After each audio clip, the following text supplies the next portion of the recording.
ಹುಡುಗ ಆಗಿದ್ದಾಗ ಭಾಷಣ ಮಾಡೋದು ಹೆಂಗೆ ಅಂತ ಕಲ್ತ್ಕೊಳ್ತಾ ಇದ್ರು.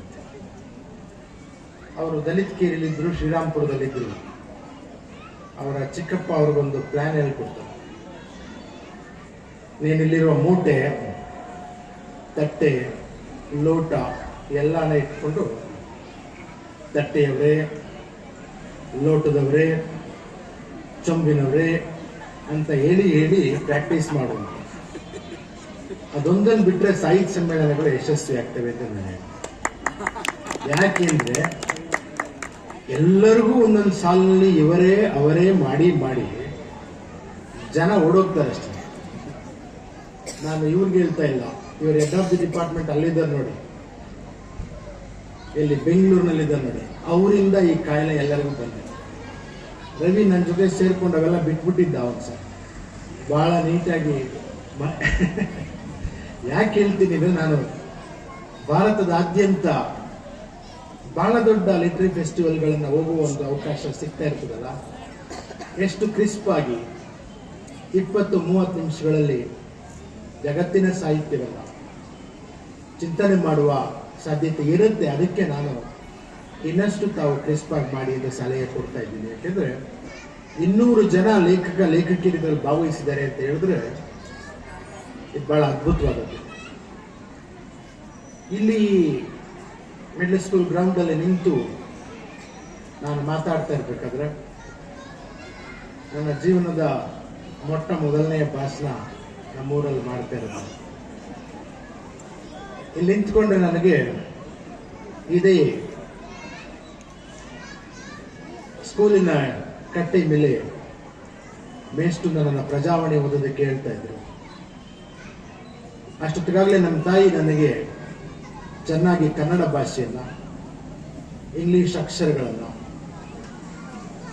ಹಿಂದಿ ಭಾಷೆಯನ್ನ ಮೂರನ್ನು ಕಲಿಯುವಂತೆ ಮಾಡಿದೆ.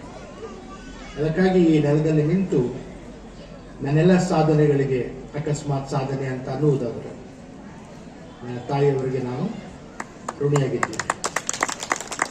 ಯಾತಕ್ಕೆ ಈ ಮಾತನ್ನು ಹೇಳ್ತಾ ಇದ್ದೇನೆ ಅಂತ ಹೇಳಿದ್ರೆ, ಚರಿತ್ರೆಯ ಚಕ್ರ ತಿರುಗಿದೆ. ಇಡೀ ಶಿಕ್ಷಣ ಕ್ಷೇತ್ರ ಮಹಿಳೆಯರ ಕೈನಲ್ಲಿದೆ. ಇವತ್ತು ಮೇಡಮ್ ಇಲ್ಲಿ ಅಧ್ಯಕ್ಷರಾಗಿರೋದು ಅದೆಲ್ಲದರ ದ್ಯೋತಕ.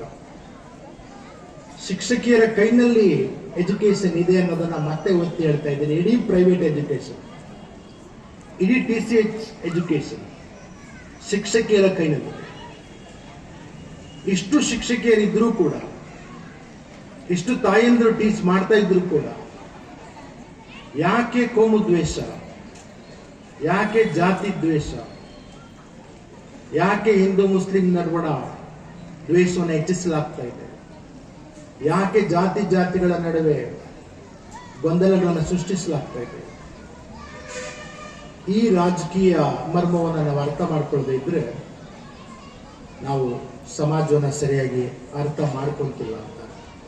ಯಾಕೆಂದ್ರೆ ಇದೇ ಊರಿನಲ್ಲಿ ನಾನು ಬಾಬಯ್ಯನ ಜಲ್ದಿಯನ್ನು ನೋಡಿದೆ. ನಮ್ಮ ಮೀಸೆ ರಾಮಣ್ಣವರು ಅದ್ಭುತವಾಗಿ ಹುಲಿವೇಷ ಆಗ್ತಾ ಇತ್ತು. ಇದೆಲ್ಲ ನನಗೆ ಯಾಕೆ ಜ್ಞಾಪಕ ಬರುತ್ತೆ ಅಂದ್ರೆ, ಈ ಊರು ಅದ್ಭುತವಾದ ಸಾಮರಸ್ಯದ ಒಂದು ಊರಾಗಿತ್ತು. ಇಲ್ಲಿ ಜಾತಿ ಪದ್ಧತಿ ಇತ್ತು, ವರ್ಗಭೇದ ಇತ್ತು, ಆದ್ರೆ ಇಲ್ಲಿಂದ ಒಂದು ಸಂದೇಶ ಹೋಗ್ತಾ ಇತ್ತು. ಇಲ್ಲಿ ಕೋಮುಗಲಭೆ ಸೃಷ್ಟಿಸುವುದು ಕಷ್ಟ ಆಗಿತ್ತು. ಅದನ್ನು ಇವತ್ತಿಗೂ ಬಹುತೇಕ ತಾವು ಮೇಂಟೈನ್ ಮಾಡ್ಕೊಂಡು ಬಂದಿದ್ದೀರಿ. ಇದಕ್ಕೆ ಕರ್ನಾಟಕದ ಇನ್ನೊಂದು ಭಾಗದಲ್ಲಿ ನನ್ನ ಊರಿನ ಹೆಸರು ಹೇಳೋದಕ್ಕೆ ನನಗೆ ಹೆಮ್ಮೆ ಆಗುತ್ತೆ. ಕೋಮುಗಲಭೆಯ ವಿಷವನ್ನ ಇಲ್ಲಿ ಹಬ್ಬಿಸದಂತೆ ನೀವು ನೋಡಿಕೊಂಡಿದ್ದೀರಿ. ಅದಕ್ಕೆ ನಾನು ತಮ್ಮೆಲ್ಲರಿಗೂ ಕೂಡ ಕೃತಜ್ಞತೆಯನ್ನ ಅರ್ಪಿಸ್ತಾ ಇದ್ದೇನೆ. ಈ ಸಮ್ಮೇಳನ ಬಹಳ ಅರ್ಥಪೂರ್ಣವಾದ ಒಂದು ವಸ್ತುವನ್ನ ಒಳಗೊಂಡಿದೆ. ಅದಕ್ಕೆ ನಾನು ಇದರಲ್ಲಿ ಭಾಗಿಯಾದ ರವಿ ಅವರಿಂದ ಹಿಡಿದು ಮೇಡಮ್ ಅವರಿಂದ ಹಿಡಿದು ಎಲ್ಲರನ್ನೂ ಅಭಿನಂದಿಸ್ತಾ ಇದ್ದೀನಿ. ಯಾಕೆಂತ ಹೇಳಿದ್ರೆ ಬಹಳ ಮಹತ್ವದ ಒಂದು ವಿಷಯವನ್ನು ತಾವು ಚರ್ಚೆ ಮಾಡಿದೆ. 100 ವರ್ಷಗಳ ಕೆಳಗೆ ಗಾಂಧೀಜಿ ಒಂದು ಕರೆಯನ್ನ ಕೊಡ್ತಾರೆ, ಹಳ್ಳಿಗೆ ಮರಳಿ ಅಂತ. ಅದಕ್ಕೆ ಫಿಸಿಕಲ್ ಆಗಿ ಹಳ್ಳಿಗೆ ಹೋಗಿ ಅಂತಲ್ಲ, ಅಲ್ಲಿ ಹೋಗಿ ಇರಿ ಅಂತಲ್ಲ, ಅದು ಕೂಡ ಅವರು ಹೇಳ್ತಾ ಇದ್ರು.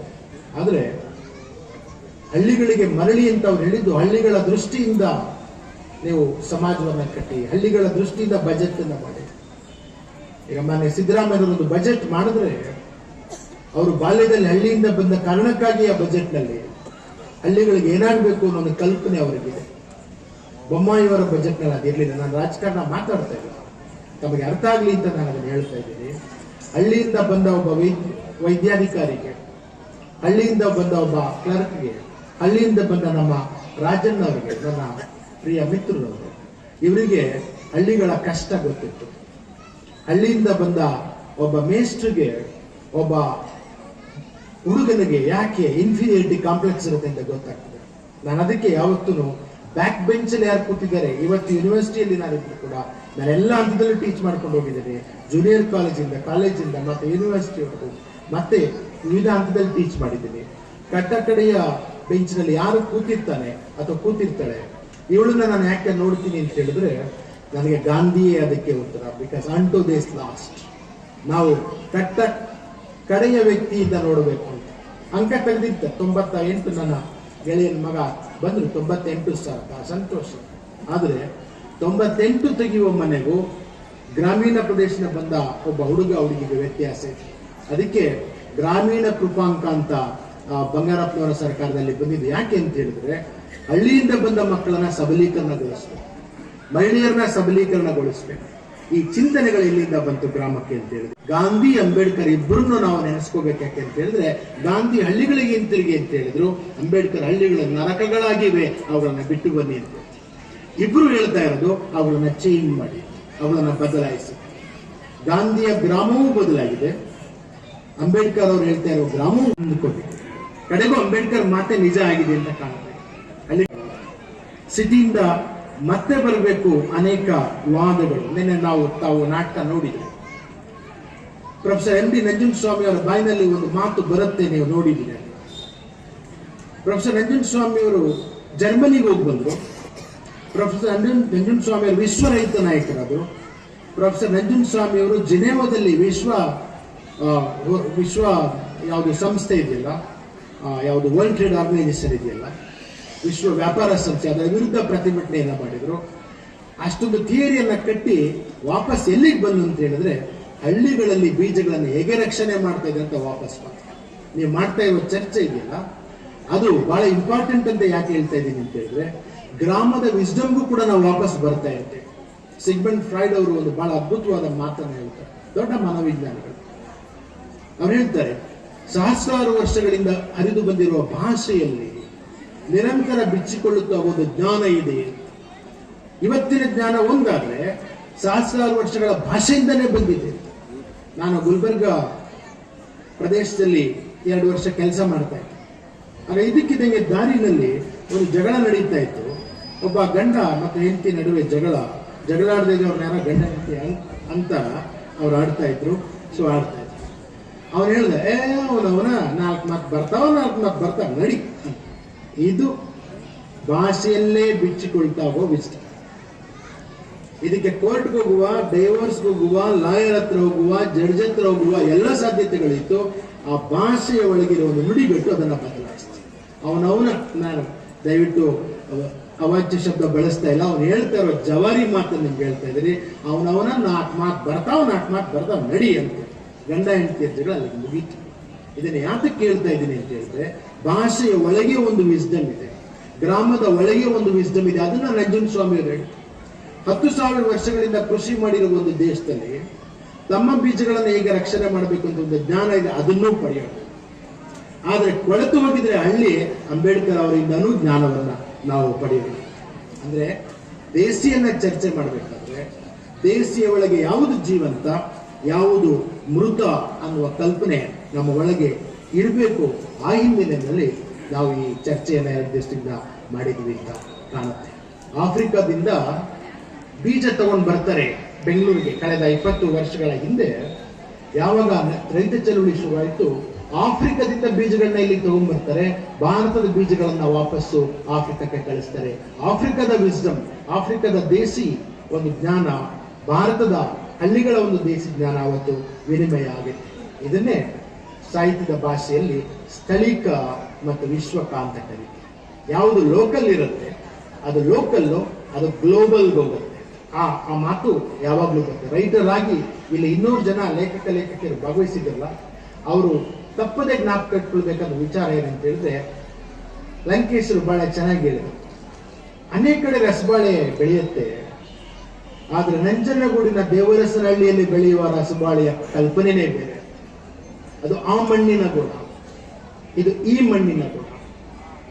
ನಾನು ಹುಳಿಯಾರು ಬಿಟ್ಟು ಎಲ್ಲೆಲ್ಲ ಹೋದ್ರೂ ಕೂಡ ವಾಪಸ್ ನನ್ನ ಕಾದಂಬರಿಯಲ್ಲಿ, ವಾಪಸ್ ನನ್ನ ಕಥೆಗಳಲ್ಲಿ ಮತ್ತೆ ಈ ಭಾಷೆಯೇ ವಾಪಸ್ ಬರುತ್ತೆ.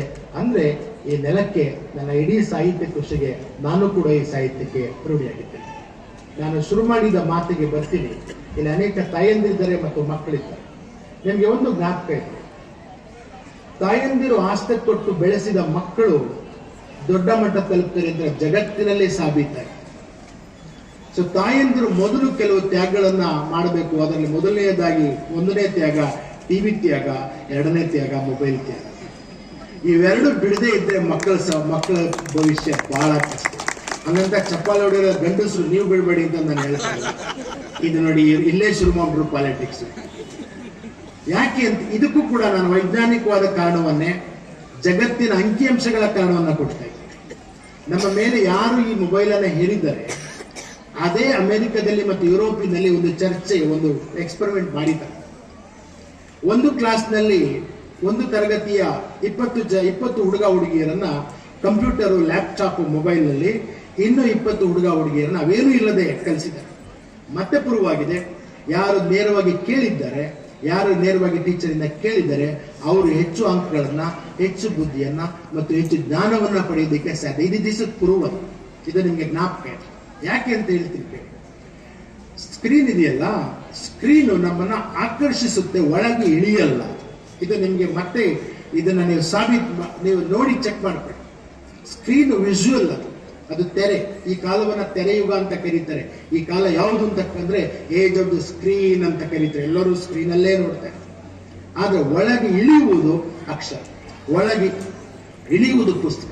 ಇದನ್ನು ನಾನು ಒಬ್ಬ ಮೇಸ್ಟ್ರಾಗಿ, ಒಬ್ಬ ಸಂಶೋಧಕನಾಗಿ ನಿಮ್ಮ ಮುಂದೆ ಹೇಳ್ತಾ ಇದ್ದೀನಿ. ಮತ್ತು ಇದು ಮತ್ತೆ ಮತ್ತೆ ಚರ್ಚೆಗೆ ಒಳಗಾಗಿರೋದು. ಮತ್ತೆ ಇನ್ನೂ ಒಂದು ಬಹಳ ದೊಡ್ಡ ಆತಂಕ ನಮ್ಮ ಕಡೆ ಎದುರಾಗಿದೆ. ನನ್ನ ಕಥೆಯಲ್ಲಿ ಅದನ್ನು ಬರೆದಿದ್ದೀನಿ. ಮೊಬೈಲ್ ಬಂದ ಮೇಲೆ ಸುಳ್ಳು ಹೇಳುವ ಪ್ರವೃತ್ತಿ ಜಾಸ್ತಿ ಆಗಿದೆ. ಆ ಮೊಬೈಲೇ ನಮ್ಮನ್ನ ಸುಳ್ಳು ಹೇಳೋ ತರ ಪ್ರಭಾವಿಸುತ್ತೆ ಅಂತ ನಾನು ನೋಡ್ತಾನೆ ಇದ್ದೀನಿ. ನನ್ನ ಪಕ್ಕದಲ್ಲೇ ನಿಂತಿದ್ದಾರೆ, ಇಲ್ಲೇ ಮೈಸೂರಲ್ಲಿ ಇದೀನೋ ಅಂತ, ಇಲ್ಲೇ ಇದ್ದಾನೆ ಹುಳಿಯಾರಲ್ಲಿ. ಅವನ್ ಬೇಕು ಅಂತ ಹೇಳ್ತೇನೆ, ಅವನ ಬಾಯಿಗೆ ಬರುತ್ತೆ.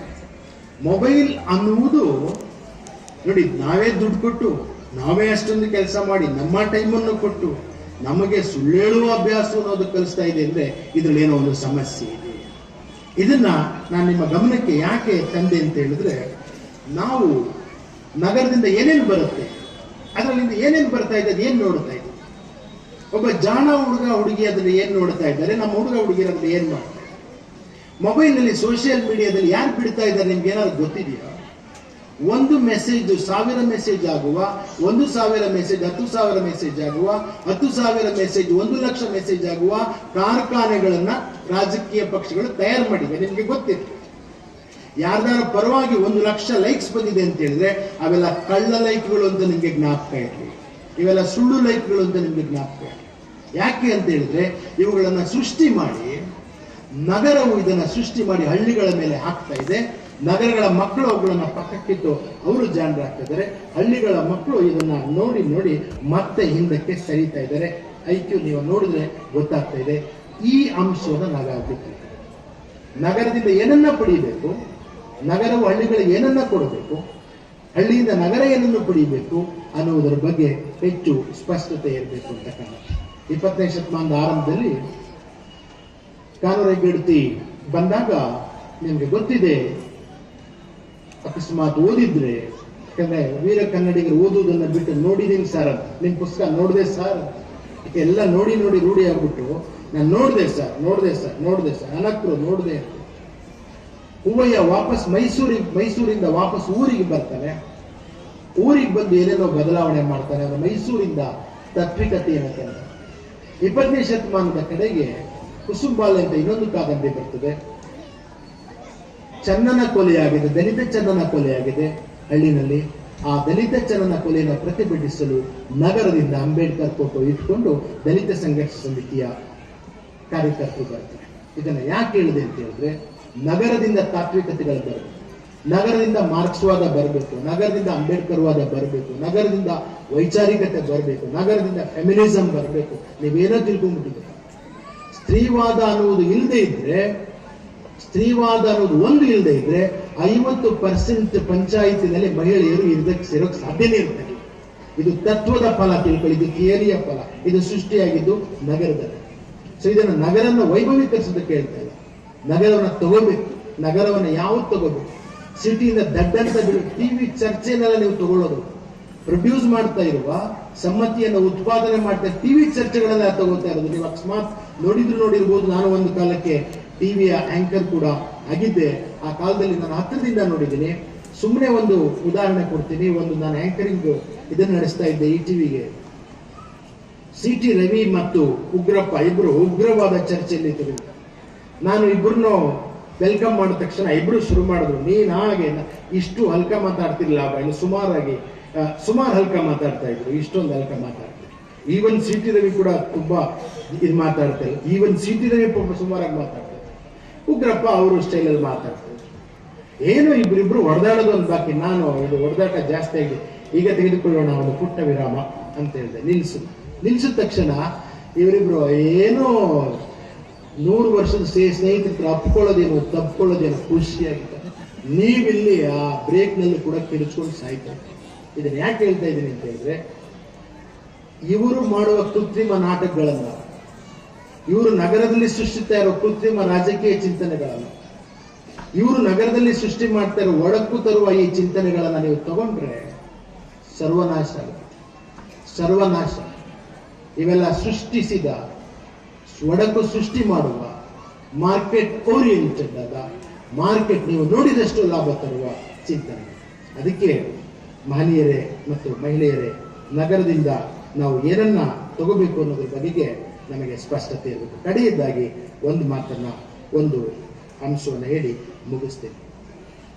ಏಕೆ ರಾಮಾನುಜನ್ ಅವರು ಬಹಳ ದೊಡ್ಡ ವಿದ್ವಾಂಸರು. ನೀವು ಕೇಳಿರ್ತೀರಾ ಅಥವಾ ಕೇಳಿಲ್ಲದೆ ಇದ್ರೆ ಇವತ್ತಾದ್ರೂ ಕೇಳ್ಬಿಡಿ. ಅವರು ಶಿಕಾಗೋದಲ್ಲಿ ದೊಡ್ಡ ವಿದ್ವಾಂಸರಾಗಿದ್ರು ಮತ್ತು ಭಾರತದ ಕರ್ನಾಟಕದ ಜಾನಪದವನ್ನು ತಗೊಂಡು ಕರ್ನಾಟಕದ ದೇಸಿ ಎಲ್ಲಿಗೆ ಮುಟ್ತು ಅನ್ನೋದಕ್ಕೆ ನಾನು ಹೇಳ್ತಾ ಇರೋದು. ದೇಸಿಯ ಮತ್ತು ಜಾನಪದದ ಬಹಳ ದೊಡ್ಡ ಸ್ಕಾಲರ್ ಆಗಿದ್ದಾರೆ. ಶಿಕಾಗೋದಲ್ಲಿ ಅವರು ಸ್ಕಾಲರ್ ಆಗಿದ್ದಾಗ ಅವರೊಂದು ಕಥೆಯನ್ನ ಶಿಕಾಗೋಗೆ ತಗೊಂಡು ಹೋಗ್ತಾರೆ. ಅದೆಲ್ಲಿಂದ ತಗೊಂಡೋಗ್ತಾರೆ ಅಂದ್ರೆ ಹಾವಿನ ಕಲ್ಲಹಾಳದಿಂದ ತಗೊಂಡೋಗ್ತಾರೆ. ಹಾವಿನ ಕಲ್ಲಹಾಳದಿಂದ ತಗೊಂಡೋಗಿದ್ದ ಕಥೆಯನ್ನು ಹೇಳಿದವರು ಯಾರು ಅಂತ ಹೇಳಿದ್ರೆ ಸತ್ಯಭಾಮ ಕಂಬಾರ್ ಅವರು. ಕಂಬಾರರಿಗೂ ಈ ಕಥೆ ಗೊತ್ತಿರಲಿಲ್ಲ.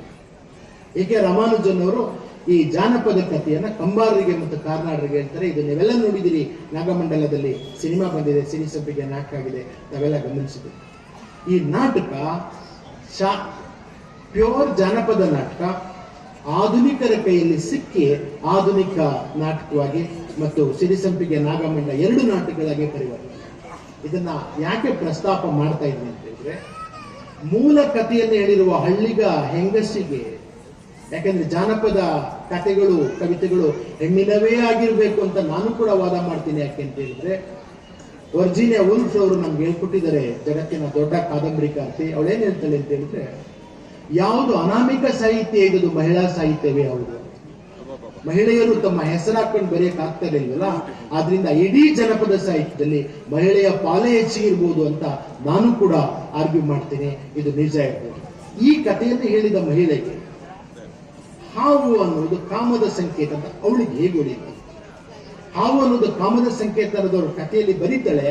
ಅದನ್ನ ಕಂಬಾರ ದೊಡ್ಡ ಮಟ್ಟದಲ್ಲಿ ಬರೀತಾರೆ, ಕಾರ್ನಾಡರು ದೊಡ್ಡ ಮಟ್ಟದಲ್ಲಿ ಬರ್ತಾರೆ. ಇಬ್ರು ಜ್ಞಾನಪೀಠ ಪ್ರಶಸ್ತಿ ವಿಜೇತರಾಗ್ತಾರೆ. ಅದರ ಮೂಲ ದೇಸಿಯಲ್ಲಿದೆ, ಹಳ್ಳಿಯಲ್ಲಿದೆ.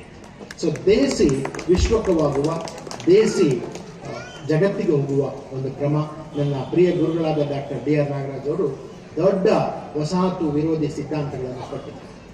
ವಸಾಹತು ವಿರೋಧಿ ಸಿದ್ಧಾಂತಗಳನ್ನು ಕಟ್ಟಿದವರು ಎಷ್ಟು ದೊಡ್ಡ ಥಿಯರಿಗಳು ಕಟ್ಟಿದ್ರು, ಕಡೆಗೆ ಒಂದು ಪುಟ್ಟ ಜಾನಪದ ಕತೆ, ಜೈನ ಕಥೆಯಿಂದ ಅವರು ವಸಾಹತು ವಿರೋಧಿ ಸಿದ್ಧಾಂತವನ್ನು ಕಟ್ಟಿದ್ರು. ಇದನ್ನ ತಮಗೆ ಹೇಳ್ತಾ ಇರೋದು ಈ ಕಾರಣಕ್ಕಾಗಿ, ಹಳ್ಳಿಯಿಂದ ಕೊಡುವುದು ಇದೆ, ದೇಸಿಯಿಂದ ಕೊಡುವುದು ಇದೆ, ನಗರದಿಂದ ಪಡೆಯುವುದು ಇದೆ. ಎರಡೂ ಕೂಡ ನಮ್ಮ ವಿಕಾರಗಳನ್ನ, ನಮ್ಮಲ್ಲಿರುವ ಕಲ್ಮಶವನ್ನು, ನಮ್ಮ ಒಳಗಿರುವ ಜಾತಿ ಭೇದ, ಲಿಂಗ ಭೇದ, ವರ್ಣ ಭೇದ, ವರ್ಗ ಭೇದಗಳ ಕೊಳೆಯನ್ನ ತೊಳೆಯೋದಕ್ಕೆ ಈ ಎಲ್ಲ ಚಿಂತನೆಗಳು ಬೇಕು. ಸೊ ಈ ಎಲ್ಲ ಕಾರಣಕ್ಕಾಗಿ ನಾನು ಗಂಡಸರಿಗೆ ಮಾತಾಡೋದು ಬಿಟ್ಬಿಟ್ಟಿದ್ದೀನಿ. ಆದ್ರಿಂದ ಮಹಿಳೆಯರನ್ನೇ ಕೇಳ್ಕೊತಾ ಇದ್ದೀನಿ, ಏನಾದರೂ ಆದರೆ ಬದಲಾವಣೆ ಮಹಿಳೆಯರಿಂದ ಆಗಬೇಕು ಅಂತ ಅಂದ್ಕೊಂಡಿದ್ದೀನಿ. ಯಾಕೆಂತ ಹೇಳಿದ್ರೆ ಕೋಮು ಗಲಭೆಗಳ ಒಳಗಡೆ ಮಹಿಳೆಯರು ಇರೋದಿಲ್ಲ, ಜಾತಿ ಗಲಭೆಗಳ ಒಳಗೆ ಮಹಿಳೆ ಇರೋದಿಲ್ಲ, ಕೊಲೆಗಳಲ್ಲಿ ಮಹಿಳೆ ಇರುತ್ತಿಲ್ಲ. ಹೋಗಿ ಅಂತ ನಾನು ಹೇಳ್ತಾ ಇಲ್ಲ ಅಂತ ಹೇಳಿದ್ರೆ ನಾವು ಹೋಗ್ತೀವಿ ನಾಳೆ ಅಂತ ನೀವೇನು ಹೇಳ್ಬೇಕಾಗಿಲ್ಲ.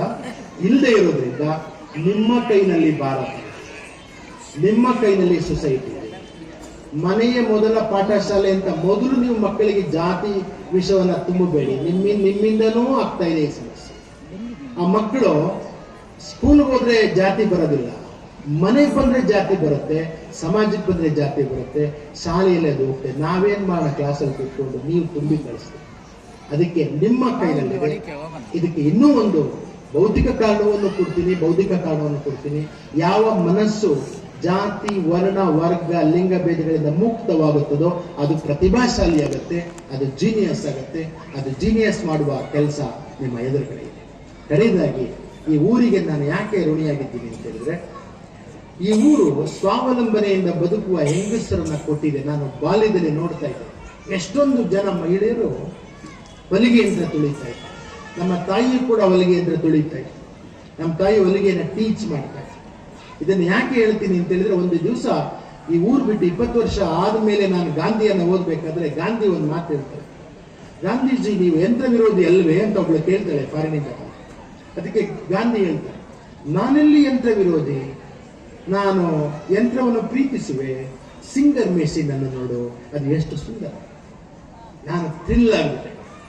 ಇವತ್ತು ನಾನು ಇಲ್ಲಿ ನಿಂತು ಮಾತಾಡ್ತಾ ಇರುವುದು ಆ ಸಿಂಗರ್ ಮೆಷಿನಿನ ಬಗ್ಗೆ. ಅದಕ್ಕೆ ನಾನು ಎಲ್ಲರ ಗಾಂಧೀಜಿ ಪುಸ್ತಕವನ್ನ ರವಿ ಅವರು, ಗುರು ಅವರು, ಮುದ್ದುಕುಮಾರ್ ಅವರು ಕಳೆದ ಸಮ್ಮೇಳನದಲ್ಲಿ ಎಲ್ಲರಿಗೂ ಹಂಚಿದ್ರು. 100 ಜನ ಇವರಿಗೆ ಲೇಖಕರಿಗೆ ಹಂಚಿದ್ರು. ಮತ್ತೆ ಕೂಡ ನಾನು ಅದನ್ನ ಮಾಡ್ತಾ ಇದ್ದೀನಿ, ಶಾಲೆಗೂ ಕೂಡ ಮಾಡ್ತಾ ಇದ್ದೀನಿ. ಈ ಎಲ್ಲರ ಗಾಂಧೀಜಿ ಪುಸ್ತಕ 3 ತಿಂಗಳಲ್ಲಿ 3 ಮುದ್ರಣ ಆಗಿದೆ. ನನ್ನ ದೊಡ್ಡತನ ಅಲ್ಲ, ಗಾಂಧೀಜಿಯವರ ಚಿಂತನೆಗಳ ದೊಡ್ಡತನ. ಈ ಪುಸ್ತಕವನ್ನು ಅರ್ಪಿಸುತ್ತಾ ನಾನು ಬರೆದಿರುವ ಮಾತನ್ನ ತಮಗೆ ಹೇಳ್ಬಿಟ್ಟು ನಾನು ಮಾತನ್ನ ಮುಗಿಸ್ತೇನೆ. ಬಾಲ್ಯದಲ್ಲಿ ತನ್ನ ಪತಿಯನ್ನು ಕಳೆದುಕೊಂಡು 4 ಮಕ್ಕಳನ್ನ ಸಾಕಿ ಸಲಹಿದ ನನ್ನ ತಾಯಿ, ಹೊಲಿಗೆ ಯಂತ್ರ ತುಳಿಯುತ್ತಾ ನಮ್ಮನ್ನು ಸಾಕಿದ ತಾಯಿಗೆ ಮತ್ತು ಇಂಥ ಲಕ್ಷ ತಾಯಿಂದಿರದ ತಮಗೆ ಥ್ಯಾಂಕ್ ಯು.